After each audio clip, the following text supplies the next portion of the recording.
Bismillahirrahmanirrahim. Terima kasih atas waktu yang diberikan kepada kami selaku Kepala Sekolah SDN 03 Datirejo. Bapak Moses Edi Supriyati selaku fasilitator yang saya hormati, Ibu Cik Kursi selaku pengajar praktek yang saya hormati, Pak Abdullah Muiz dan Bu Ririn Susilowati serta calon guru penggerak angkatan 11 yang saya hormati, serta rekan-rekan guru SDN 03 Datirejo yang saya hormati pula. Saya akan membuka acara kegiatan yaitu diseminasi budaya positif yang akan dipaparkan oleh Bu Ririn dan Pak Muiz pada kali ini, bahwa kegiatan diseminasi termasuk rangkaian dari kegiatan pembelajaran dari calon guru penggerak angkatan 11 ini adalah sesuatu yang positif. Jika dimasukkan sebagai sebuah budaya, ini adalah budaya yang positif karena pemaparan ini juga memberikan pembelajaran kepada semuanya, terutama kepada kami selaku rekan-rekan yang ada di SDN 03 Datirejo ini, sehingga secara teoritis itu bisa memahami, kemudian secara praktek itu adalah ibaratnya kita mengupas buah. Jadi menjadi calon guru penggerak adalah sebuah kesempatan bagus, bagaimana pemerintah telah memberikan kesempatan kepada guru untuk bisa menikmati pembelajaran secara lebih intens dan lebih sistematis. Itu menurut pandangan saya, sehingga karena sebuah proses maka berawal dari mengupas. Jadi ibarat buah itu buah yang merupakan buah dengan biji keping 2 yang berkambium, berpohon, berpokok kayu. Ini adalah sebuah pembelajaran yang bagus, namun janganlah sebatas hanya mengupas kemudian menikmati saja, karena akhir dari sebuah buah di tengah-tengah yang inti adalah biji itu. Jadi kami selaku kepala sekolah berharap bahwa untuk Pak Abdullah Muiz, Bu Ririn, serta guru penggerak yang lain yang ada di SDN 03 Datirejo ini bisa mengupas, menikmati, sekaligus yang terakhir pada intinya yaitu bisa memanfaatkan biji inti dari pembelajaran calon guru penggerak ini menjadi kelak sebagai sebuah pohon yang bisa berbuah pula, yang bisa dinikmati oleh semua yang masuk ada dalam lingkup SDN 03 Datirejo itu secara sempitnya dan lebih luas lagi adalah di komunitas pendidikan ini. Jadi mohon bahwa kelak tentang budaya positif ataupun ya, materi-materi yang menjadi program guru penggerak ini bisa dikuasai oleh Pak Muiz dan Bu Ririn, kemudian dinikmati, dan buahnya nyun sewu saya mohon sangat, itu inti dari buah yang dinikmati itu adalah biji, dan biji ini mohon ditanam nanti sehingga bisa menjadi pohon yang memberikan ya, kesegaran oksigen bagi lingkungan di SDN 03 Dadirejo ini, sekaligus kemudian nanti bisa berbuah dan buahnya bisa dinikmati oleh semua yang ada di lingkup kecil kami, yaitu SDN 03 Dadirejo, dan secara lebih luas lagi adalah di lingkungan pendidikan. Kemudian terkait dengan budaya positif, insya Allah dari mulai ada pembelajaran di SDN 03 Dadirejo ini sudah ada pemberian penanaman budaya positif setiap harinya. Nah, saya harap dengan adanya calon guru penggerak ini, materi yang didapat bisa pula dan ide-ide yang diungkapkan oleh mereka berdua ini bisa diterapkan di sekolah, bisa menambah khasanah budaya positif yang ada di SDN 03 Dadirejo ini. Yang menjadi masalah adalah kadang bahwa budaya positif itu hanya yang positif-positif saja. Artinya hanya yang lebih kepada yang positif, di situ tidak ada istilahnya kata jangan. Ya. Padahal ya secara pembelajaran kata ya dan jangan itu adalah sebuah mata koin ya yang beriringan, sehingga bagi saya selaku orang tua ya, bahwa membudayakan positif tidak hanya memberikan sesuatu aturan-aturan dan sebagainya yang bersifat positif saja, tetapi di sekaligus ada semacam untuk sentilan sedikit, yaitu ada semacam sanksi sedikit dan seterusnya yang tidak menyakiti fisik maupun psikis siswa. Itu menurut pandangan saya selaku orang tua.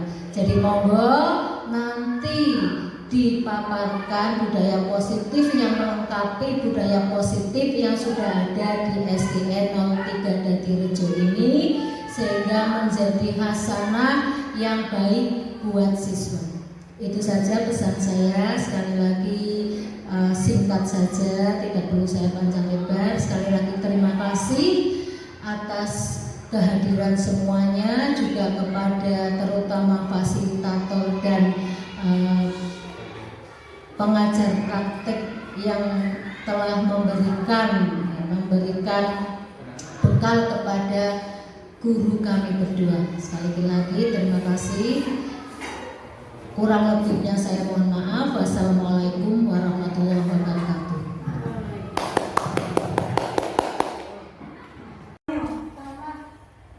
Assalamualaikum warahmatullahi wabarakatuh.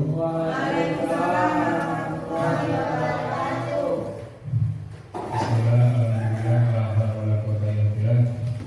Yang saya hormati Guru Kepala Sekolah SDN 03 Dadirejo, yang kami hormati Bapak Ibu Guru beserta staf SDN 03 Dadirejo, kemudian rekan CGP kami Bu Ririn, CGP Angkatan 11 yang kami hormati pula. Yang pertama, mari kita bersama-sama memanjatkan puja dan puji syukur kita kehadirat Allah SWT, yang mana pada siang hari ini kita semua berada sehat walafiat, bisa mengikuti acara diseminasi aksi nyata budaya positif untuk kesempatan siang kali ini. Salawat dan salam kita junjungan kepada Nabi kita Muhammad SAW. Semoga kita mendapatkan salatnya dari akhir nanti.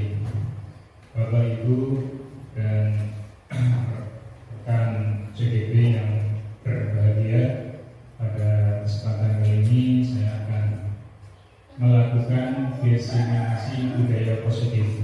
Namun untuk sebelum lebih lanjut saya menyampaikan materi, kira-kira Bapak Ibu masih semangat ya? Atau perlu kita sampaikan, lakukan tepuk semangat? Bagaimana? Monggo silakan berdiri untuk menambah semangat kita semua. Masih apa Bapak Ibu untuk tepuk semangat? Apa perlu saya kita contohkan. Contoh.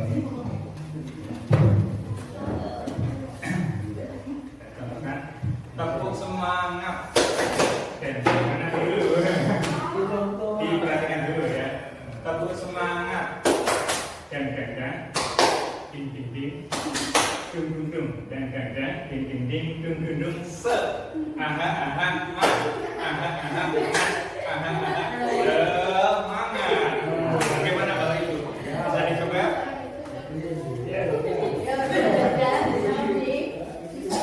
Tepuk semangat. Dan ganda. Ding ding ding. Dung dung dung. Dan ganda. Ding ding ding. Dung dung dung. Aha aha.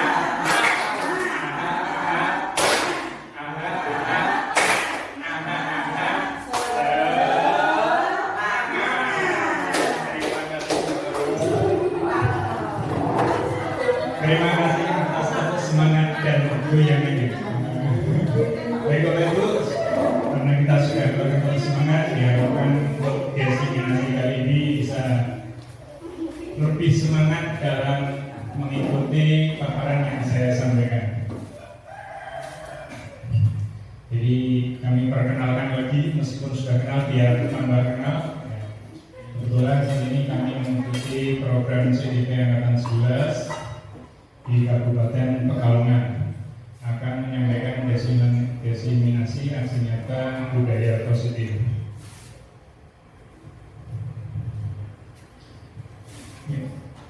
Yang pertama kita sampaikan adalah disiplin positif dan nilai-nilai kebajikan universal. Mulai dari teori kontrol, jadi mana kontrol pada dasarnya adalah kita tidak dapat memaksa murid untuk berbuat sesuatu jika murid tersebut memilih untuk tidak melakukannya, walaupun tampaknya guru sedang mengontrol perilaku murid.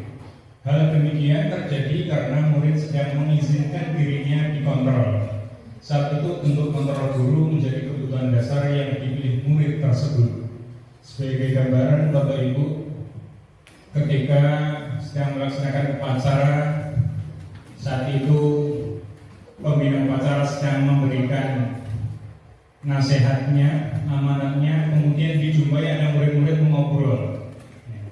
Kemudian ditegur, ayo yang mengobrol supaya diam. Mungkin kita bisa mengontrol dia hanya saat itu, tapi pada kesempatan yang lain mereka akan ngobrol lagi. Karena pada intinya kontrol diri itu bukan dari orang lain, dari diri dia sendiri. Jadi hanya saat itu saja. Diharapkan kontrol diri itu berasal dari diri murid tadi. Dia tahu betul dengan kesadaran bahwa ketika upacara itu harus hikmat dan seterusnya.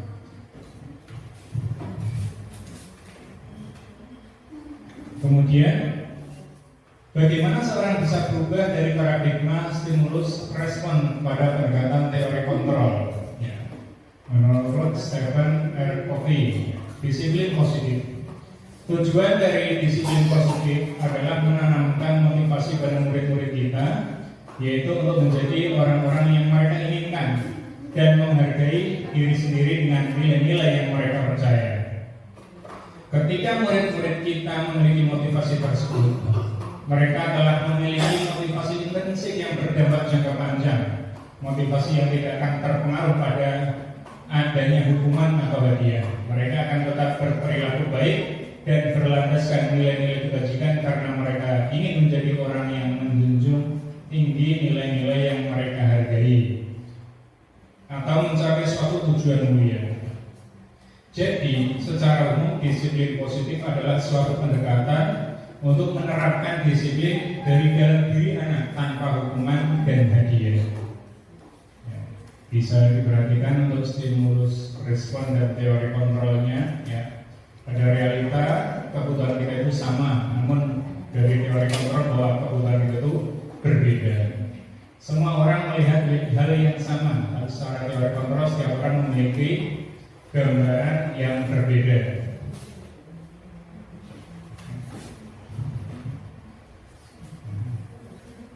Malah tidak tambah ya.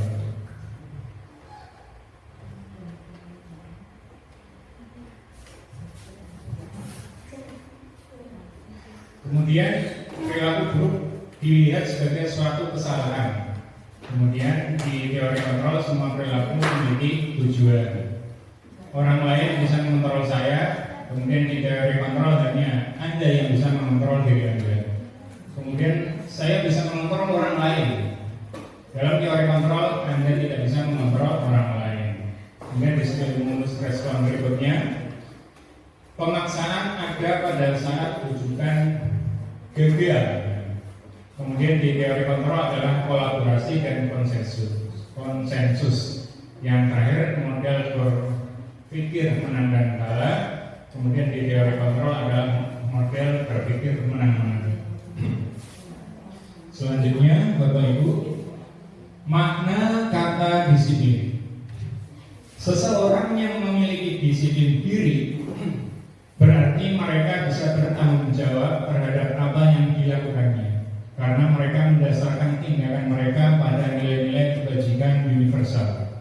Dalam hal ini, Ki Hajar Dewantara menyatakan pertanggungjawaban itulah selalu menjadi sisihannya hak atau kewajiban dari seseorang yang pegang kekuasaan atau pimpinan dalam umumnya. Adapun artinya tidak lain ialah orang tadi harus mempertanggungjawabkan dirinya serta tertibnya laku diri dari segala hak dan kewajibannya. Ini dari Ki Hajar Dewantara, Pemikiran Konsepsi Keteladanan Sikap Merdeka, cetakan kelima tahun 2013. Selanjutnya, makna nilai kebajikan selanjutnya itu nilai-nilai kebajikan adalah sifat-sifat positif manusia yang merupakan tujuan mulia yang ingin dicapai setiap individu. Seperti yang telah dikemukakan oleh Dr. William Glasser pada teori kontrol, menyatakan bahwa setiap perbuatan memiliki tujuan. Ian Pearson mengemukakan bahwa dengan mengaitkan nilai-nilai kebajikan yang diyakini seseorang, maka motivasi intrinsiknya akan terbangun sehingga menggerakkan motivasi dari dalam untuk dapat mencapai tujuan mulia yang diinginkan. Jadi Bapak Ibu sekalian, untuk membangun budaya positif itu diharapkan berakar, berasal, bersumber dari diri masing-masing, bukan dari orang lain atau eksternal ekstrinsi. Selanjutnya, 3 motivasi perilaku manusia. Yang pertama, untuk menghindari ketidaknyamanan atau hukuman. Terkadang ada contoh saja, anak-anak dia datang tepat waktu, takut ditegur oleh guru, takut mendapatkan sanksi, biar tidak dapat sanksi. Untuk menghindari ketidaknyamanan tadi, dia berangkat tepat waktu. Yang kedua, untuk mendapatkan imbalan atau penghargaan dari orang lain. Yang berangkat rajin akan dapat hadiah, tas atau yang lain. Atau orang yang berprestasi bisa mendapatkan hadiah berupa piala dan seterusnya. Motivasi yang ketiga, untuk menjadi orang yang mereka inginkan dan menghargai diri sendiri dengan nilai-nilai yang mereka percaya. Nah, yang ketiga ini yang diharapkan. Jadi seseorang berbuat baik itu memang dia ingin menjadi orang yang mereka inginkan. Memang itu yang diharapkan dengan menghargai diri sendiri dan juga nilai-nilai yang mereka percaya. Mereka percaya ketika berada tepat waktu berarti dia menghargai diri, menghargai waktu. Ketika ada guru yang sedang berbicara, berusaha menghargai diri dan juga menghargai guru yang berbicara. Ketika sedang upacara, dia bisa tertib, itu sebagai wujud menghargai diri juga dan juga menghargai orang lain. Itu yang diharapkan, motivasi manusia yang sesungguhnya yang diharapkan. Jadi berakar dari dirinya sendiri, bukan karena menghindari ketidaknyamanan atau hukuman, atau bukan pula untuk mendapatkan imbalan atau penghargaan. Selanjutnya, untuk pertanyaan reflektif, monggo Bapak Ibu bisa dicermati. Ada sebuah uraian. Irfan kurang menguasai pelajaran matematika sehingga pada saat pelajaran tersebut berlangsung dia berdiam diri atau menggambar di buku pelajarannya. Pada saat guru matematika Pak Seno menanyakan pertanyaan, Irfan menjadi gugup dan tak sengaja menjatuhkan tasnya dari kursi, serta tiba-tiba menjadi gagap pada saat berupaya menjawab. Seluruh kelas pun tertawa melihat perilaku Irfan yang bicara tergagap dan terkejut tersebut. Pak Seno pada saat itu membiarkan teman-teman Irfan menertawakan Irfan yang tergagap dan malu luar biasa.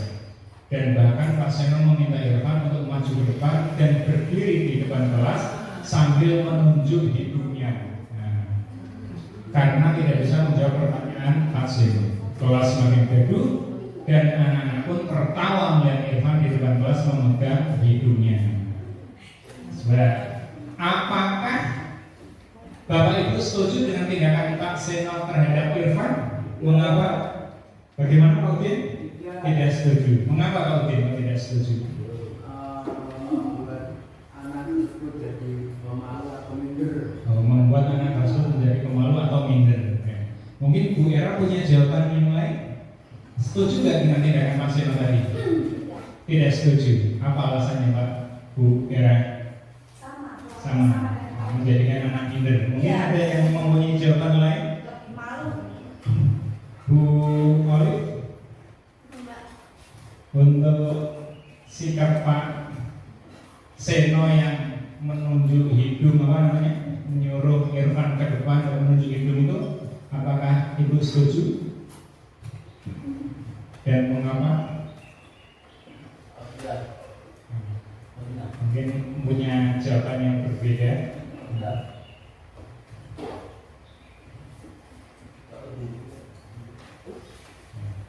Jadi kasusnya si Irfan itu kurang menguasai pelajaran matematika, kemudian dia banyak berdiam dan menggambar di pelajaran. Ketika diberi pertanyaan Pak Seno, dia tergagap dan malu, akhirnya sampai menjatuhkan tas. Akhirnya Pak Seno menyuruh dia maju ke depan dan membiarkan dia ditertawakan teman-temannya. Boleh tidak setuju ya? Alasannya? Mungkin dari gurunya apakah sudah pernah mendekati, kenapa tidak menguasai, apakah sudah diberikan bimbingan seperti itu atau hanya dibiarkan seperti itu. Oke, seharusnya sebagai guru, apalagi CGB ya, nah kita memantau anak-anak, si Irfan, si Nada, si Bella belum menguasai, kita latih. Jadi tidak hanya dibiarkan begitu. Dengan cara tindakan-tindakan seperti itu, mungkin setelah kita berikan tindakan, tidak langsung ditanya. Nah, kita tanya, mungkin kan kita sudah tahu rumahnya si A si B. Ketika ditanya, tidak paham, tidak tambahkan, mungkin kan anak malu. Yeah. Ya. Jadi jangan langsung ditanya, mungkin distimulasi dulu. Seperti itu. Terima kasih Bu Alif atas jawabannya. Ya, jadi pada intinya apa yang dilakukan oleh Pak Seno ini kita tidak setuju. Harusnya Pak Seno itu harus mencari pendekatan dulu. Ya, apa yang menjadikan si Irfan ini tidak menguasai pelajaran matematika? Apa yang membuat dia menjadi tidak tertarik akhirnya menggambar? Jadi ditelusuri dulu. Penyebabnya apa? Kemudian si guru juga refleksi apakah yang dia lakukan itu sudah sesuai apa belum. Jadi sebelum menghukum atau mengambil tindakan, pasien itu harus introspeksi dan juga melakukan refleksi dulu. Ya. Intinya kita semua tidak setuju. Yang kedua, menurut Anda tindakan pasien terhadap Irfan ini masuk hukuman atau konsekuensi, Bapak Ibu? Dengan Pak Seno memanggil Irfan maju ke depan sebagai karena dia tidak bisa menjawab, kemudian suruh berdiri di depan sambil menunjuk hidungnya. Maksudnya apa Bapak Ibu? Hukuman apakah konsekuensi? Kira-kira kenapa Bu Vita? Konsekuensi ya. Bu Nadia, hukuman, ya hukuman. Bu Era, maksudnya apa itu? Hukuman apa konsekuensi dengan hukuman? Ya. Jadi yang dilakukan pasien itu menurut Bapak Ibu ada yang menyampaikan sebagai konsekuensi, ada yang jadi hukuman. Mari kita bahas untuk selanjutnya. Ya, apa itu hukuman?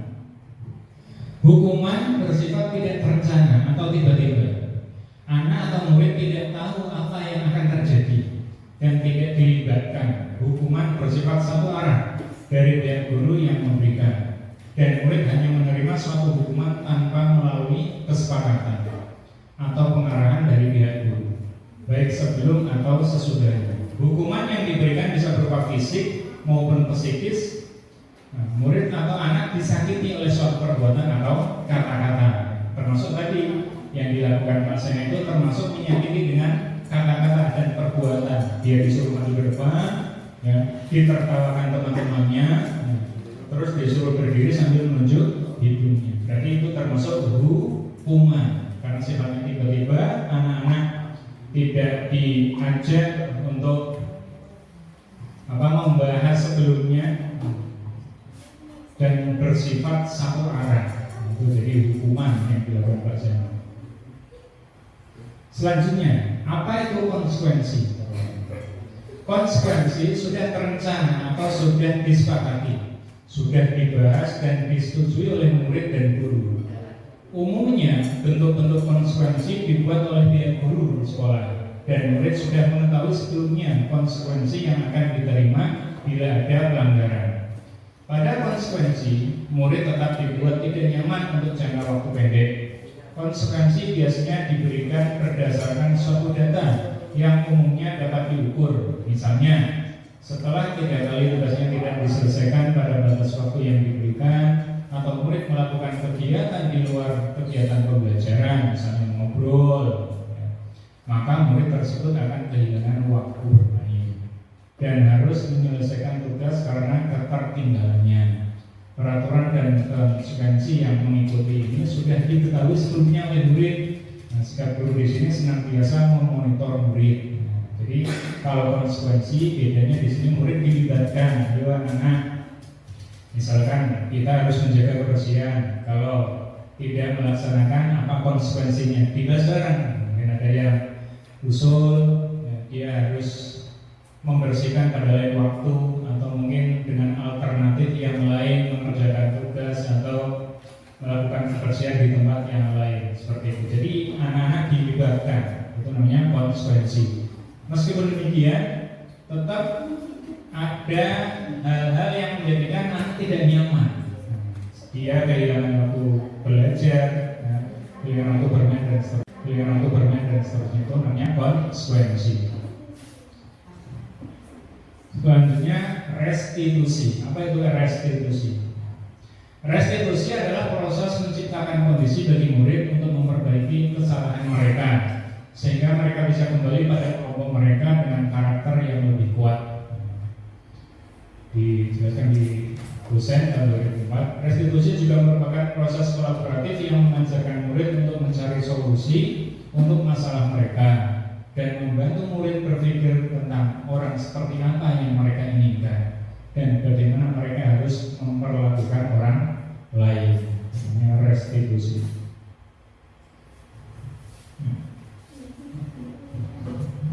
Sebelumnya perlu kami gambarkan contoh praktek restitusi. Kebetulan kami mengajar kelas 5. Suatu ketika ada anak yang datang terlambat, kemudian pada lain waktu setelah pembelajaran selesai, waktu istirahat, anak itu saya panggil, saya tanyakan, kok kenapa akhir-akhir ini sering terlambat? Coba ceritakan kepada Pak Guru. Kita menanyakan dengan sambil tersenyum atau dengan penuh keakraban seperti itu. Kemudian anak dengan cara kita menanya seperti itu, mereka akan bisa bercerita, akan menceritakan penyebabnya apa. Ternyata penyebabnya dia sering datang terlambat itu sebelum berangkat sekolah nonton film kartun dulu, ya. Ada Doraemon, Upin Ipin, saking kasihkannya akhirnya nggak lihat waktu. kemudian terlambat. Akhirnya guru menanyakan, kira-kira ada nggak solusinya? Ya, memang menonton film kartun itu menyenangkan buat usia anak-anak, ya, tapi biar tetap bisa nonton film kartun dan juga tidak terlambat sekolah, anak-anak bisa mencari solusinya. Akhirnya dia bisa mengemukakan solusinya tanpa kita paksa, tanpa kita suruh-suruh, tapi dia bisa mencari alternatif solusi tadi. Dia akan berusaha membagi waktu, disiplin waktu sehingga tidak terlambat berangkat ke sekolah. Ya, itu maksud dari restitusi. Meskipun demikian, restitusi ini bukanlah satu-satunya cara untuk menyelesaikan masalah. Ya, ada beberapa alternatif. Paling tidak, restitusi ini perlu diambil biar untuk mencari solusi permasalahan, bukan untuk menghukum murid ataupun lainnya. Selanjutnya kaitannya dengan kebutuhan dasar manusia. Ada 5 kebutuhan dasar manusia. Yang pertama, kebutuhan untuk bertahan hidup atau survival. Yang kedua, kebutuhan kasih sayang dan rasa diterima, love and belonging. Kemudian yang ketiga, kebutuhan kesenangan atau fun. Yang keempat, kebutuhan kebebasan atau freedom. Yang kelima, kebutuhan penguasaan atau power. Jadi perlu kami uraikan satu persatu. Untuk kebutuhan bertahan hidup termasuk makan, minum, dan seterusnya, kesehatan, itu kebutuhan pokok, kebutuhan dasar manusia. Ketika anak berangkat sekolah nggak sarapan, ya otomatis dia nggak semangat karena kebutuhan dasarnya tidak terpenuhi. Kebutuhan kasih sayang juga demikian. Adanya anak usil dengan temannya, mungkin dia mencari perhatian, ya, agar merasa diterima, ya, oleh kelompok yang ada. Kemudian kebutuhan kesenangan, ya, biar tidak kesepian, dia perlu hiburan. Kebutuhan kebebasan dan juga penguasaan, itu diantara kebutuhan dasar manusia. Selanjutnya untuk posisi kontrol restitusi, ada 5 posisi kontrol. Yang pertama sebagai penghukum, yang kedua pembuat merasa bersalah, yang ketiga sebagai teman, yang keempat sebagai pemantau, dan yang kelima sebagai manajer. Jadi posisi kontrol itu bertingkat, ya, mulai dari penghukum, pembuat merasa bersalah, teman, pemantau, dan manajer. Baiknya yang bagaimana Bapak Ibu? Mari kita simak paparan selanjutnya. Untuk motivasi, ada motivasi eksternal dan motivasi intrinsik. Untuk motivasi eksternal, diantaranya yang dilakukan guru adalah penghukum, perilaku kontrol negatif ini. Penghukum contohnya menghardik, menunjuk-nunjuk, menyakiti, menyindir. Termasuk contoh-contohnya, kalau kamu tidak melakukannya, saya akan BBB. Kalau kamu tidak mengerjakan PR, kamu harus membersihkan kamar mandi. Nah, misalnya seperti itu. Atau dengan kata-kata yang lain. Atau memberontak. Nah, kemudian hasilnya anak ini akan akhirnya memberontak. Ada rasa dendam. Wah, Pak Guru kalau di sekolah suka menghukum saya, sehingga ada rasa dendamnya. Nanti kalau pulang sekolah, sepeda motornya saya kempesin. Nah, akhirnya ada perilaku yang tidak baik muncul karena dari sikap guru yang menghardik atau mengucapkan kata-kata yang menyakiti atau memberikan hukuman yang memberatkan. Kemudian membuat orang merasa bersalah. Contohnya berceramah menunjukkan kekecewaan mendalam. Kamu ini bagaimana? Ya, kok selalu membuat gaduh di kelas, selalu bertengkar. Membuat orang merasa bersalah. Kamu sudah mengecewakan Bapak Ibu. Akhirnya hasilnya murid yang menyembunyikan dan menyangka berbohong, ya. Jadi menyangka berbohong, tidak apa yang harus dia sampaikan dia sampaikan untuk beralasan. Kemudian identitas yang berhasil, perilaku kontrol positif, ya. Yang pertama sebagai teman. Kalau tadi penghukum dan pembuat orang merasa bersalah, kalau posisinya sebagai teman, termasuk membuat alasan-alasan untuk murid-muridnya, membuatkan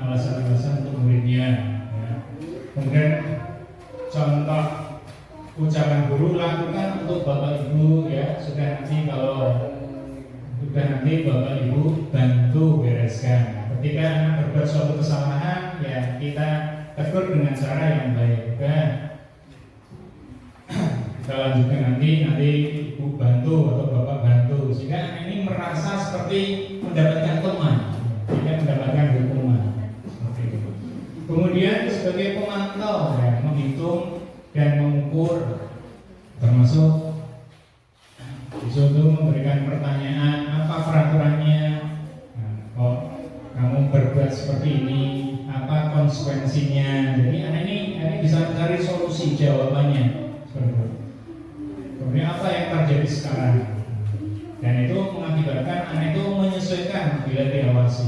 Ya, posisi kontrol yang terakhir adalah posisi manajer, kontrol diri yang diharapkan. Yang pertama, guru mengajukan pertanyaan, apa yang kita yakini, keyakinan kelas apa yang kita sepakati, seperti itu, sehingga bisa mendapatkan solusi dan juga menyelesaikan masalah. Dan hasilnya akan menguatkan watak dan karakter murid. Itu dari posisi kontrol yang ada. Posisi kontrol yang terbaik adalah sebagai manajer.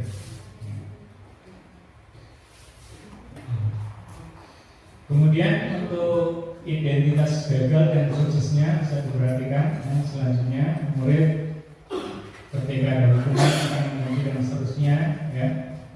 Untuk konsekuensi dan restitusinya dari disiplin murid, untuk konsekuensi murid atau anak menjadi menghormati peraturan, ya.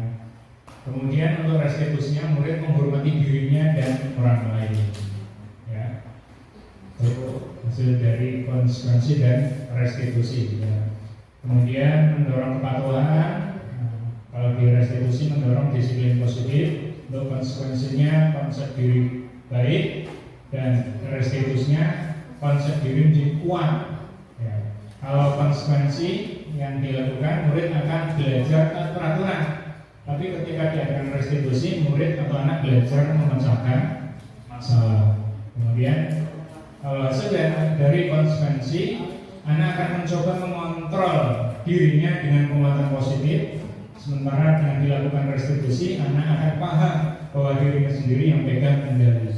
Ketika dia harus rajin berangkat ke sekolah, dia paham saya harus berangkat ke sekolah dengan rajin karena untuk menghormati atau menghargai dirinya, ya, untuk menghargai guru yang mengajarkan. Kemudian ketika dia harus rukun dengan temannya karena ada keyakinan yang ada dalam dirinya bahwa kita itu membutuhkan orang lain, jadi harus kasih sayang, saling membutuhkan. Itu hasil dari restitusi. Nah, sekarang Bapak Ibu sekalian, ada beberapa kejadian yang saya tuliskan di sini. Silakan Bapak Ibu bisa disimpulkan ini termasuk hukuman ataukah konsekuensi. Yang pertama, mencatat 100 kali di dalam buku kalimat berupa kalimat saya tidak akan terlambat lagi karena terlambat ke sekolah. Jadi karena dia itu terlambat ke sekolah, akhirnya disuruh guru harus menulis kalimat saya tidak akan terlambat lagi sebanyak 100 kali. Kira-kira itu hukuman apa konsekuensi Bapak Ibu? Bu ya, konsekuensi. Mungkin Pak Anam? Hukuman. Yang berikutnya, membersihkan coretan yang dibuatnya di meja tulis. Jadi dia itu mencoret-coret meja tulis terus disuruh membersihkan. Itu maksudnya hukuman apa konsekuensi? Konsekuensi. Kemudian menggantikan kertas tugas teman yang telah dicoret-coret. Dia mencoret kertas tugas temannya. Hanya sebagai tanggung jawabnya dia menggantikan. Maksudnya hukuman apa konsekuensi? Konsekuensi. Kemudian berjemur di lapangan basket pukul 12.00, pukul 12 siang pas terik matahari karena ngobrol dengan teman. Ini maksudnya hukuman atau konsekuensi?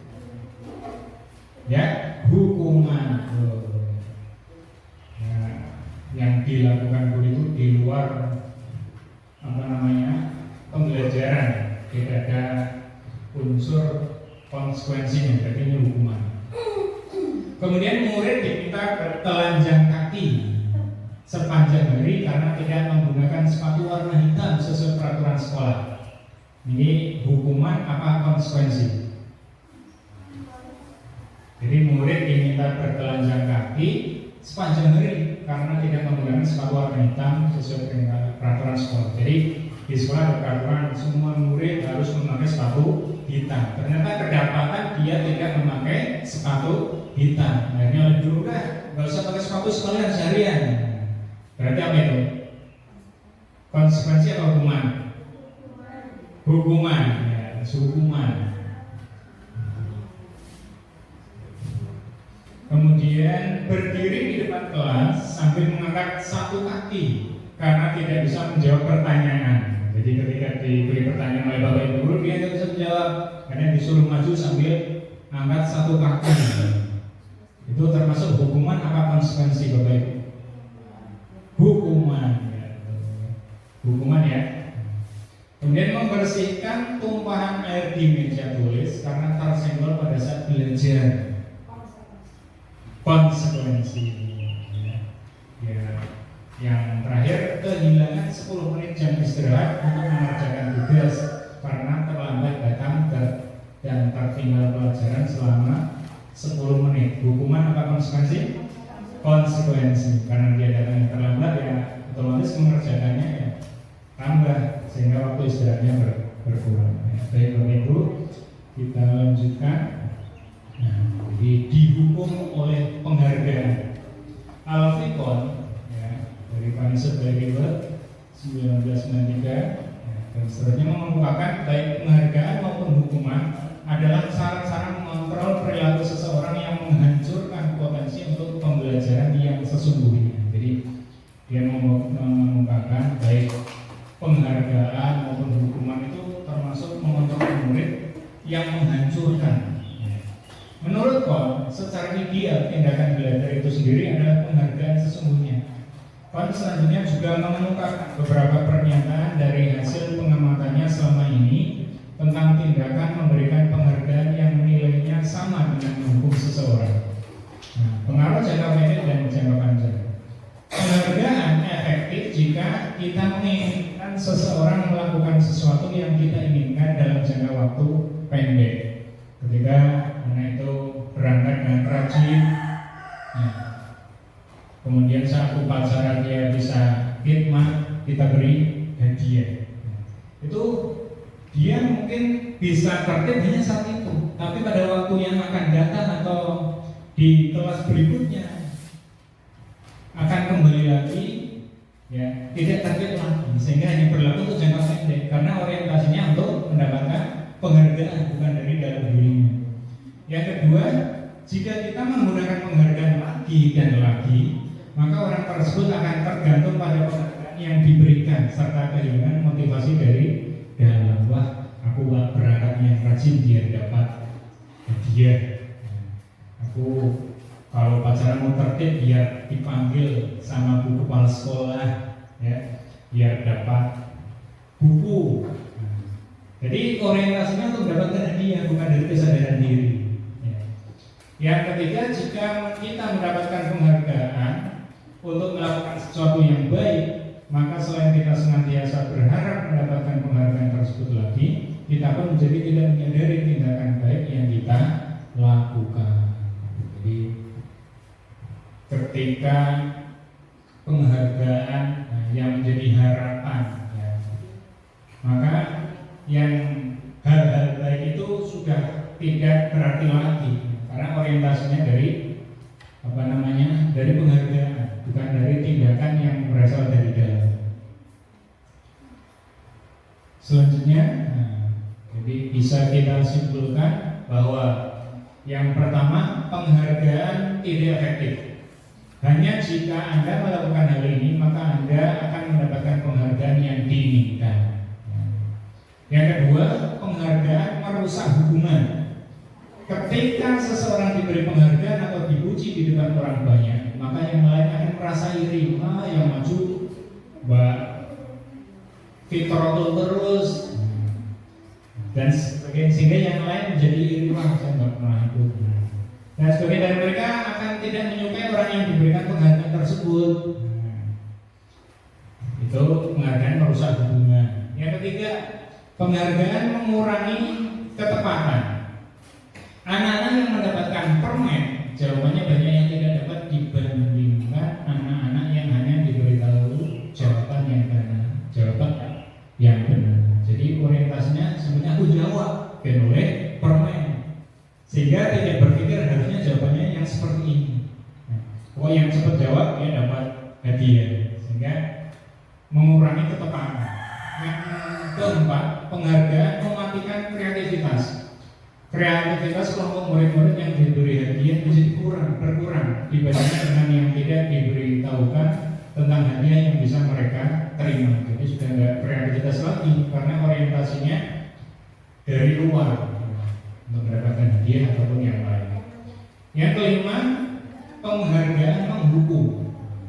Penghargaan menghukum mereka yang tidak mendapatkan penghargaan. Misalnya dalam sistem ranking, mereka yang mendapatkan ranking kedua akan merasa paling dihukum, ya. Karena yang mendapatkan hadiah ranking 1, sementara nilainya hanya selisih sedikit, sehingga dia merasa hanya selisih koma, saya nggak dapat hadiah, jadi merasa terhukum, sehingga pemberian ranking itu kurang tepat, ya, karena akan menjadi penghukum seperti itu. Ya, kalau hanya untuk menunjukkan prestasi, ya, tapi kalau dengan urutan 1, 2 dan seterusnya itu kurang tepat karena menjadi menghukum. Yang keenam, penghargaan menurunkan kualitas. Setelah beberapa lama mahasiswa atau mahasiswa yang dibayarin hasil kinerjanya berhenti berkembang. Mereka yang tidak menerima bayaran terus berupaya mengasah diri menjadi lebih baik. Jadi orientasinya ketika mengerjakan sesuatu itu harus dari dalam diri, kesadaran diri, bukan dari luar, bukan dari hadiah ataupun bayaran ataupun yang lain. Nah, keyakinan kelas. Mengapa keyakinan kelas? Mengapa tidak peraturan kelas saja? Yang sering kita kenal kan peraturan kelas ya. Namun pada kesempatan ini kita juga sudah belajar mengenal tentang keyakinan kelas. Apa alasannya? Jadi mengapa keyakinan kelas? Mengapa tidak peraturan kelas saja? Apa alasannya? Jadi mengapa keyakinan kelas? Mengapa tidak peraturan kelas saja? Menekankan pada keyakinan seseorang akan lebih memotivasi seseorang dari dalam.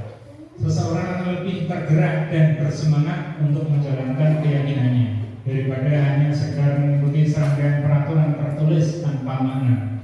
Murid-murid pun demikian, mereka perlu mendengarkan dan menghormati arti sesungguhnya tentang peraturan-peraturan yang diberikan. Ya. Apa nilai-nilai kebajikan di balik peraturan tersebut? Apa tujuan utamanya? Sehingga hanya sekedar mengikuti serangkaian peraturan yang mengatur mereka tanpa memahami tujuan mulianya. Keyakinan kelas adalah nilai-nilai kebajikan yang diyakini oleh kelas untuk menumbuhkan motivasi intrinsik dan budaya positif di kelas. Nah, di antara beberapa keyakinan kelas yang bisa kita contohkan di sini, selalu bersikap positif. Yang kedua, senantiasa menjadi diri yang terbaik, percaya dan menghormati orang lain serta barang miliknya, jadi tidak merusak, tidak menghilangkan dan seterusnya. Berkomitmen terhadap setiap tugas, ada tugas dari Bapak Ibu dikerjakan dengan baik dan juga tepat waktu. Senantiasa saling membantu, itu diantara beberapa keyakinan kelas. Jadi keyakinan kelas ini berawal dari suatu peraturan yang dia yakini dan menghasilkan kesadaran, sehingga tidak ada kata-kata tidak, jangan, harus, tapi lebih pada dorongan dari dalam. Nah, ini contoh penerapan praktek keyakinan kelas, ya. Jadi Pertama, ya, guru memberikan pengarahan, penjelasan perlunya keyakinan kelas yang disepakati.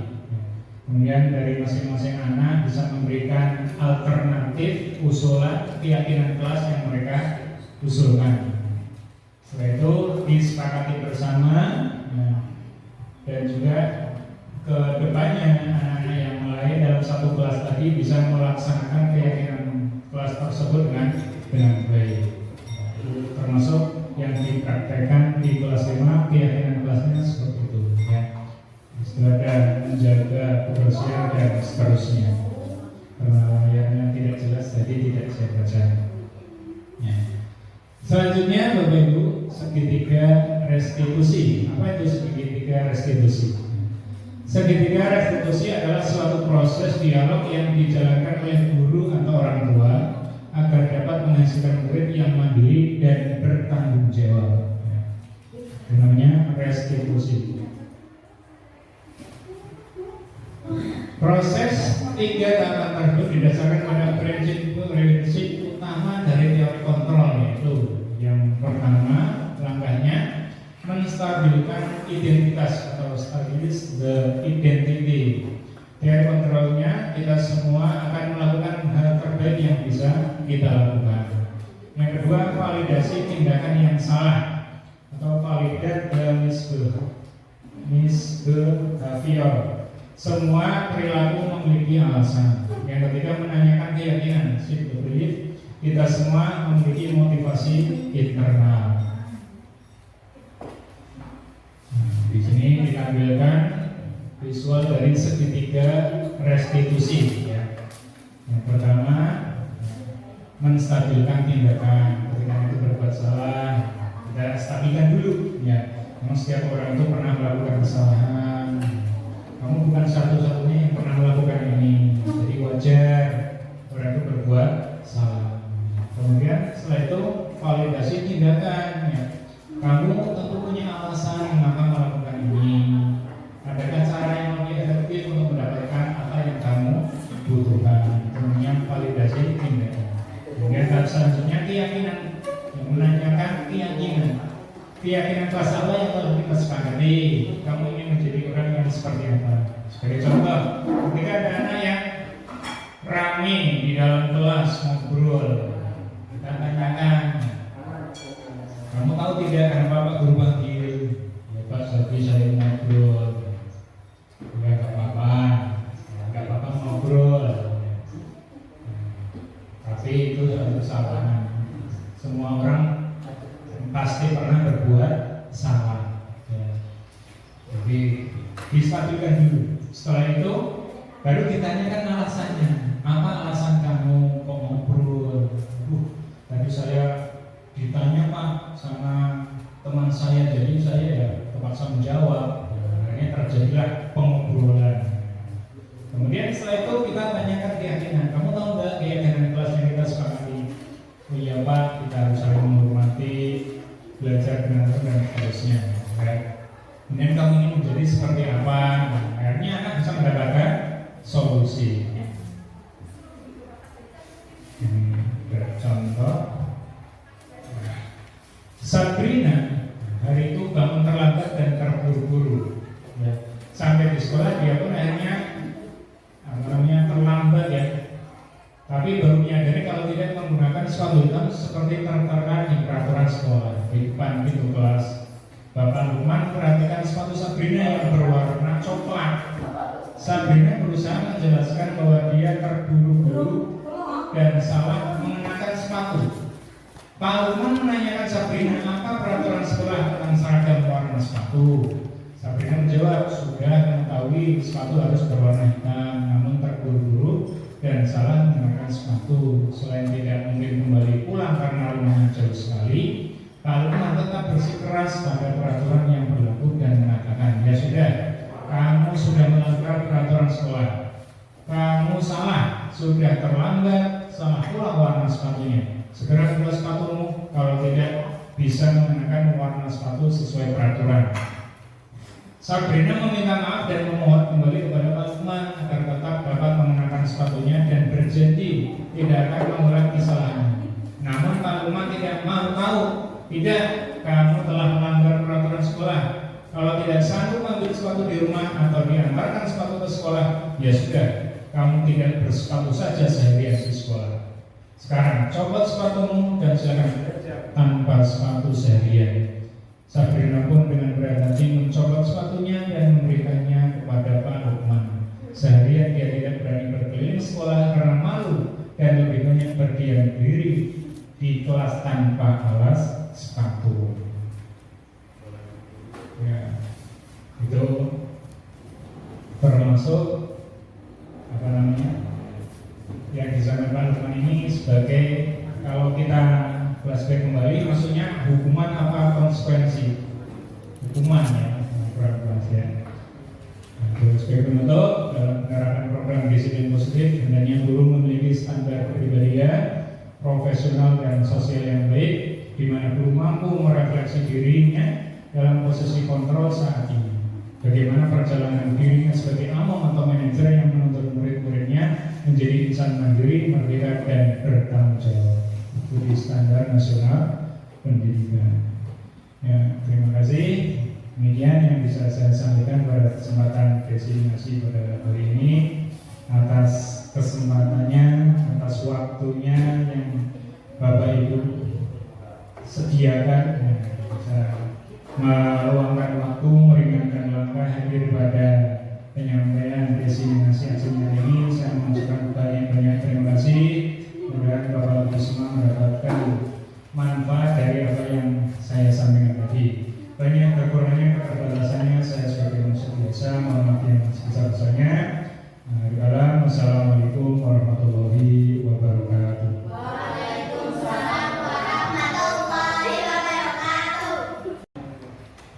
Terima kasih disampaikan kepada beliau Bapak Abdullah Muiz SPDSD atas penyampaian aksi nyata desiminasi dengan tema budaya positif oleh calon guru penggerak angkatan 11. Memasuki acara yang kelima yaitu penutup. Marilah acara pada siang hari ini